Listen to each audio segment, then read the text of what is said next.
Okay, lesson, not unit 7, we're going to skip it ahead. It's only going to be unit 5, new unit on polynomial functions. This unit isn't actually too bad. I think this is one of the easier units. We're going to be looking at all sorts of higher degree polynomial functions now. We already know everything about the easy ones like linear functions and quadratic functions. So now we're going to be looking at those bigger ones. We might get really long chains of polynomials. And we're going to be doing a couple things. A, we need to know that we can handle the algebra about them. And I don't think that's too challenging. It's just that there might be a lot of terms now, so it might be large expansions um, and rearranging and stuff. So you got to make sure you keep all your terms very clear. Otherwise, things will start getting kind of jumbled and messy. And then we're going to learn how to, a big part of this unit is how can we factor and find solutions to higher degree polynomials, which is quite a challenge. There is no simple method. It takes a couple tricks, and we'll go over some of those methods.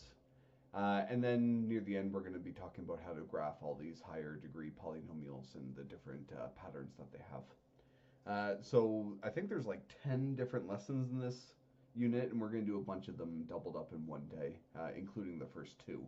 So lessons 1 and 2 today, although you might be doing this one after the test. Hopefully we can. Okay. I actually did this whole lesson once, and the audio wasn't recording, so I've already got all the answers written in. But it's actually not too challenging, so it's not bad. I can just walk you through all of them, even though they're already written. So, a polynomial function. Usually we write it out as a whole long string of terms with the biggest one on the left going down to the smallest one on the right. In this case, all the a's, they have different subscripts, that's just their names. All of them are the coefficients. X is the variable. All these x's are the exact same x. Whatever your x value is goes in for every single one of them. And then n is your different exponents and to different levels of n's are usually integers. So it might go like 10, 9, 8, 7, blah, blah, blah, and just go in order. So the values a1 through an are called our coefficients. That should be nothing new. A coefficient is a number that multiplies in the front of a variable. Then one with the highest power of x, so an, this guy at the front, is called our leading coefficient. And the leading coefficient is the one that ultimately controls which way the polynomial is going to go when you get into really big values. It has the most power of all the a values, so it has a special name. The term with no x at all, a0, so this guy way down here at the end, is called the constant term. This is just a number without any variable. This is always the y-intercept for every single polynomial function, not just quadratics or linears. And then the degree of the polynomial is whatever the biggest exponent of n is. So in this case, it's n, whatever n is, so that would be the degree of it. If n was 10, if it started at 10 at the biggest, then the degree is 10. Sometimes there's some weird things with degree, but for ours one, it's going to be pretty easy because we only have one variable. In this example, what is the degree of the polynomial? Biggest term is x to the fourth, so it's 4. We don't care about any of the smaller terms. We only care about the biggest one. What's the leading coefficient? It's invisible there, but it is 1. There always has to be a 1 there. If it was a 0, this whole term would disappear. The constant term is just 5. So, pretty easy. Recognizing a polynomial, and this is a little bit tricky. So polynomials, the most important thing to recognize is what they are not. So usually it's a whole string of individual terms, and then there's things that can rule it out. There's things that can make it not a polynomial anymore. So what are they? Number one, expressions containing roots of variables. So if you have a root over the x, that's not allowed. That's going to be a radical function then, or some kind of weird hybrid function. So no roots over the variables, no negative or fractional powers on a variable. A fractional power ends up becoming some kind of a root anyway. No negative ones allowed either, so it can't have an x in the bottom. So that's another one of our rules. So no funny powers, all the powers should be integers, positive integers. Variables as exponents. So that's our last unit. You can't have an x up as the exponent because that'll be now an exponential function or a logarithmic function. So that one's ruled out. And then our very last rule, and this is a weird one that you probably haven't seen anything about before. The coefficients, you cannot have any coefficients that are non-real. If it's a non-real coefficient, then it will not be a polynomial. There's only one thing that makes a non-real coefficient. So that's something that you're not allowed to do, and that is taking the square root of a negative number. Every single non-real number is going to come about from a square root of a negative number. When you have a square root of the negative number, it's going to be something I, and I is called an imaginary number. So this just isn't allowed. This operates on its own kind of plane of existence. If you ever have square roots of negative numbers, your calculator will say it can't be done. It can be done, but on a whole different plane. So these guys break the rules as well. So let's test out some of these things. Do they work, do they not? First example, x cubed is fine. X to the half, no good. X to the half is like the square root of x, so not a polynomial. It doesn't matter how many are fine. A single thing that breaks the rule, and the whole thing is no good. B, x to the fourth fine. X cubed fine. Negative root of 17. That's fine. You just can't have the negative on the inside. So this is fine. X squared is fine. Fine. Everything's fine. This is a polynomial. That works out great. Good. So that's kind of just a straight up one. The root of 17 is just a number, so it's still just a coefficient. This one, 5x cubed minus root 3x squared. Okay, so now we have a root of a variable, so this seems to break our rule, but we can actually get rid of it. If we simplify it down, it's like root of 3 root of x squared, and root of x squared is just the single value of x. So this root doesn't actually affect it. It's not something that sticks around and can't be gotten rid of. It can be gotten. We can get rid of it, which makes it still a polynomial. This one is fine because there is no lasting root in the expression. Okay, this guy up here, 2x squared, negative 7x to the negative 1. Ooh, power of negative 1. That means x is on the bottom. That means it's going to have some weird features. Not a polynomial anymore. So we had this guy over here was a radical. This guy over here is a rational. Or they're both kind of hybrids, but they have some of the features of those things, which are not polynomials and not allowed. This one here, we have the root over an x cubed again. And this one cannot be gotten rid of. Sorry, I know that's bad English. It'll end up being x to the 3 halves if you want to simplify it down. Root of 5 x to the 3 halves. There's no way to get rid of the root sign then, so this one is not allowed. That is a problem. And then we have our last rule in this one. The first term is just fine. The second term, minus root of negative 3. So that is now our imaginary number. That's going to have a value of I, and that's not allowed, so no good. So we only actually had 2 polynomial functions, b and c, in this part. So hopefully we can see which is, which isn't. I can give you lots more examples of that if you want to look at them. Okay, state the degree, leading coefficient, and constant term of each. Degree in this one is 3. Oh, it looks like 2. Did I make a mistake? Nope, over here. So this is our biggest term. It's not at the front, it's in the middle for some reason, but it's still the biggest term, and therefore it decides that the degree is 3. The leading coefficient also is the coefficient with the biggest term.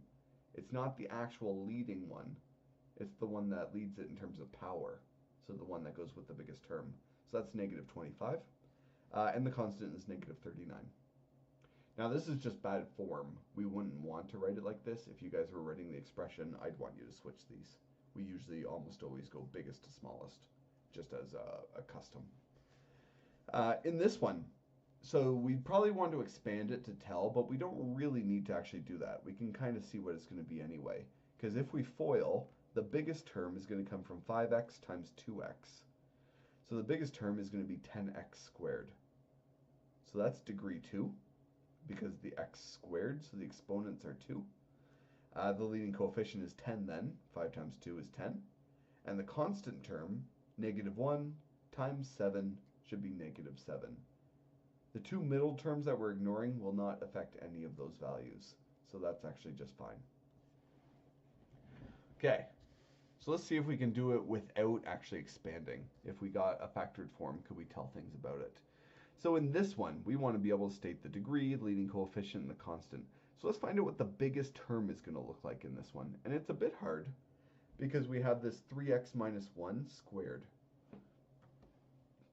Which means in my biggest term, I'm going to have a 2. I kind of wrote it all out here. My biggest term will be a 2 times a 3x times a 3x times a 5x squared.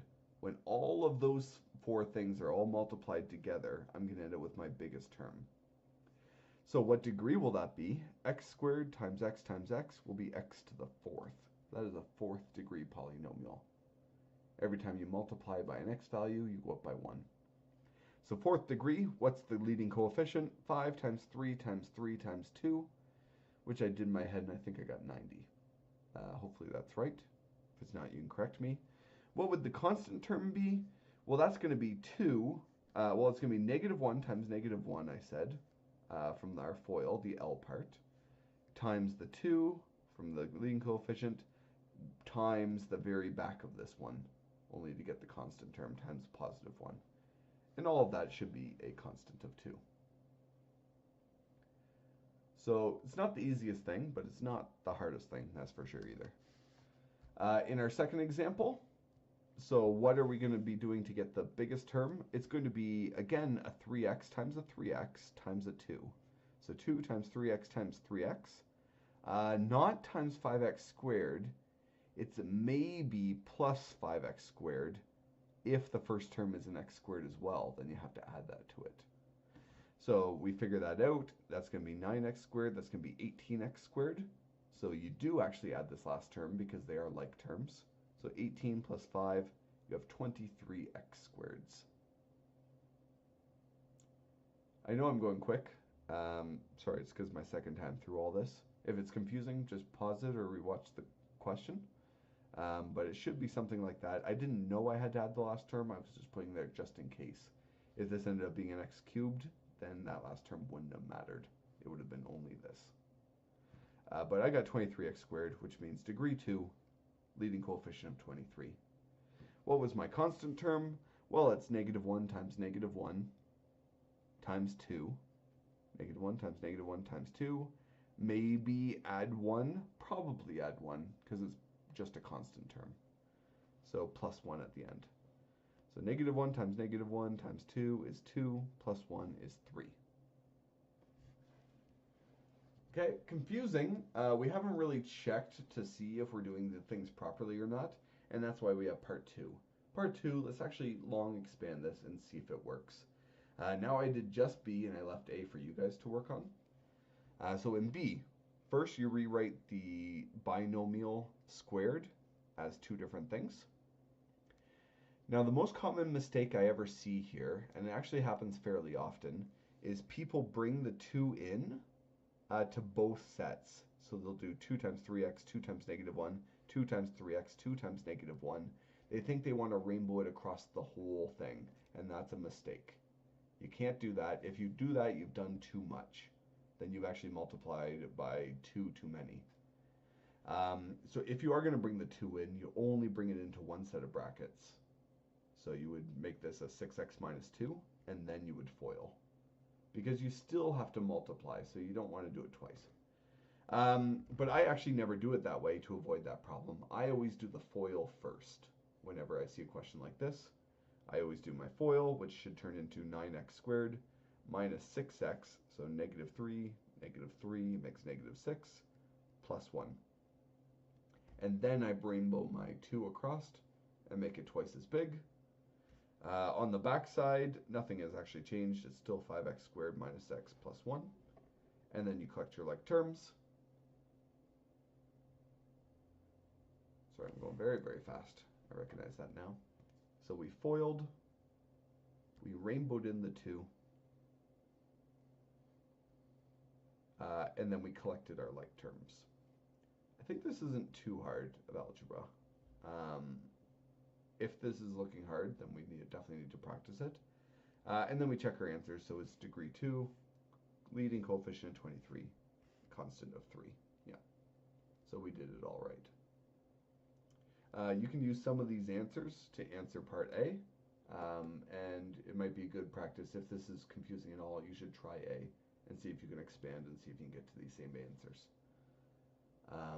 It will take a bit more space than this. I don't know if you have enough space here. You might need to use some scrap paper because you are multiplying by a whole extra trinomial, so it will get quite large.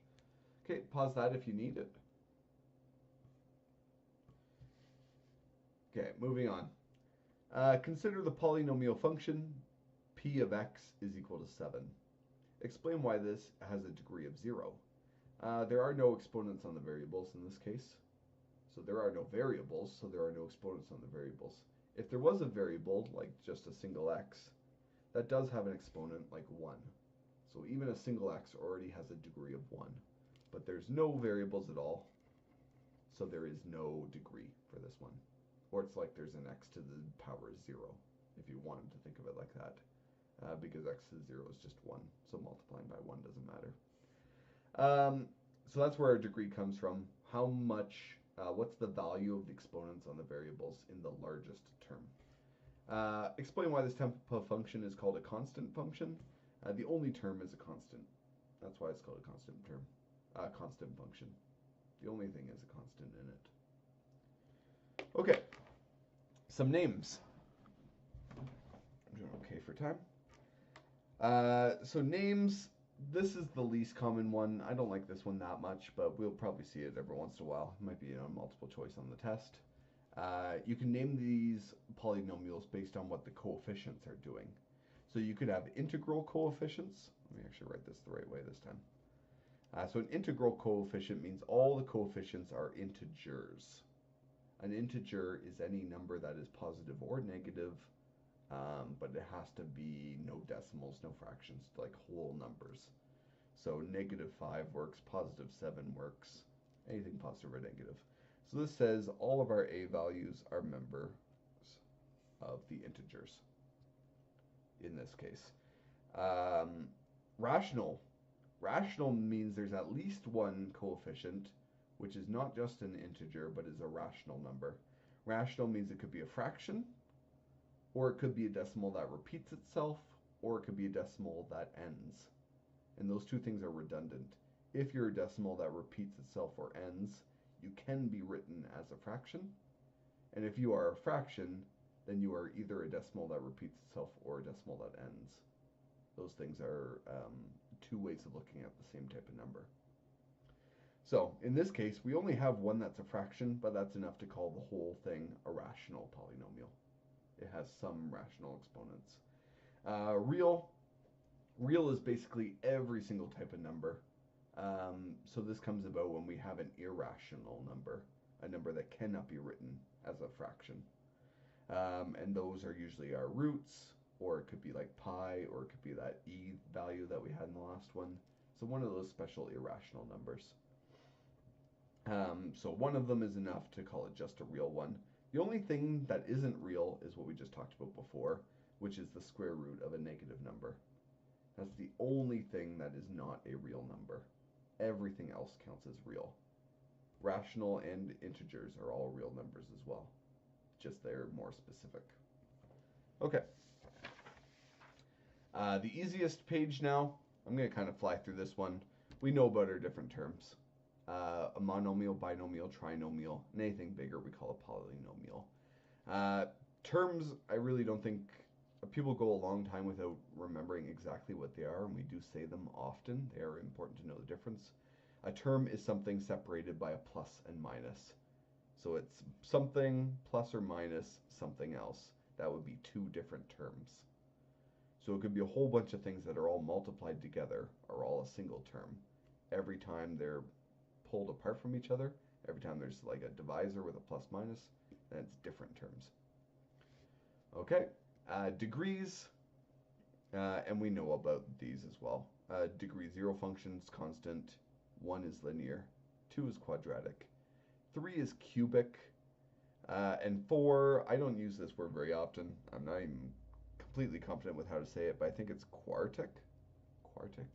I'll have to double check that one. That one's not as common. And it actually does keep going. There are more and more names. But really, you only ever see these first 4 ones with their names. I don't really ever hear anybody say higher.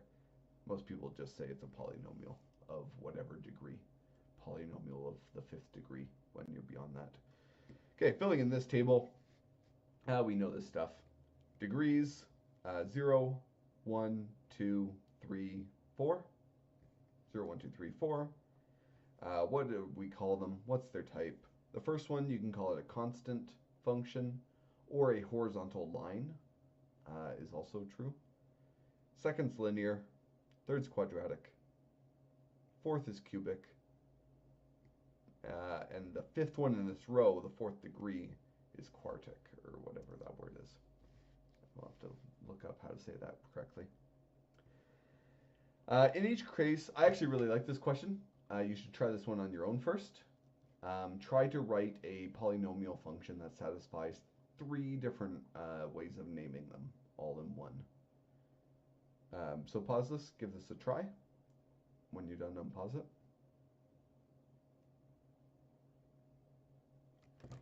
Okay, the first one, trinomial, 3 different terms. 4th degree is the biggest term, and all the coefficients are integers.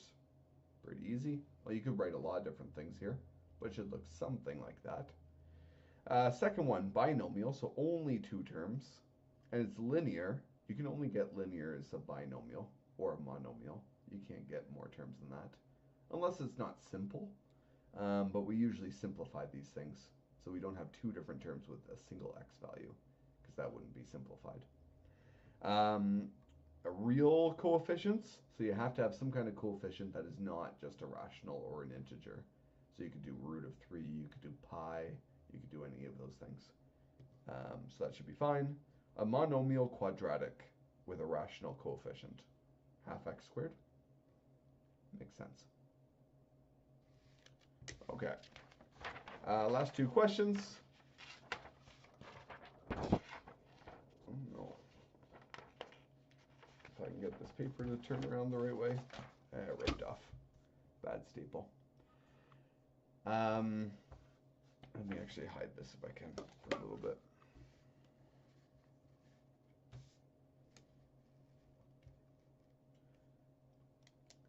Okay. Example. So can we do some algebra skills with these polynomials now?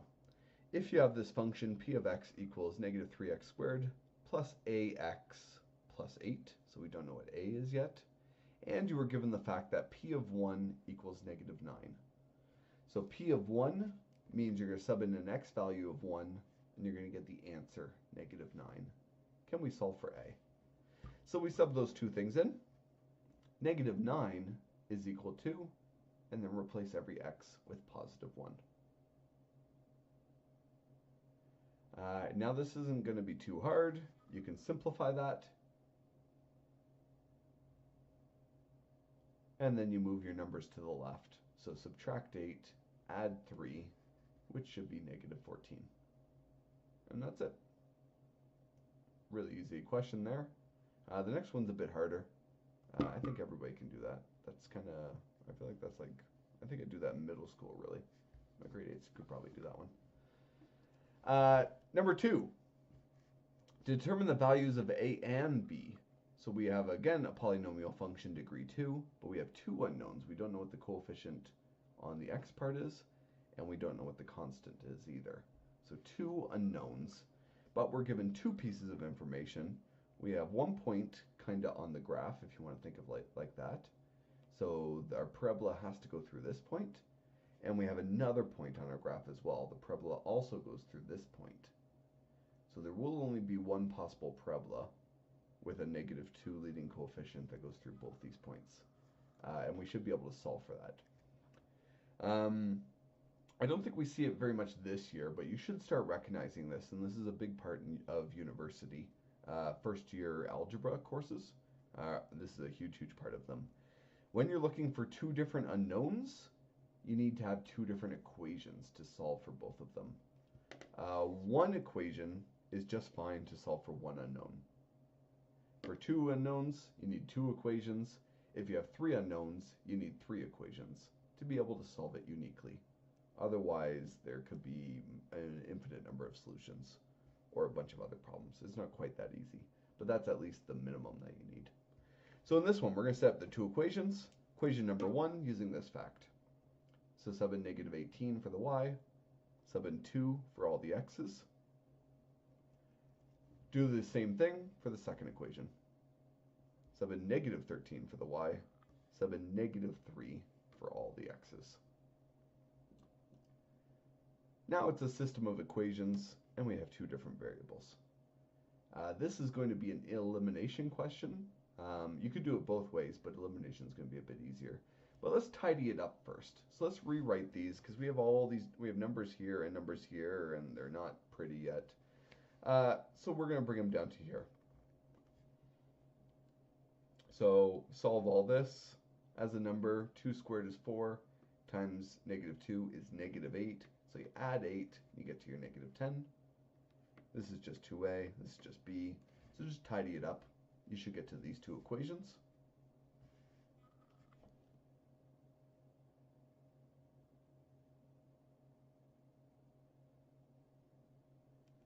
That's not too bad. And it's really important to keep good form when we have our system of equations. I do promote this a lot. This is one thing I care quite a bit about, maybe more than other math teachers even.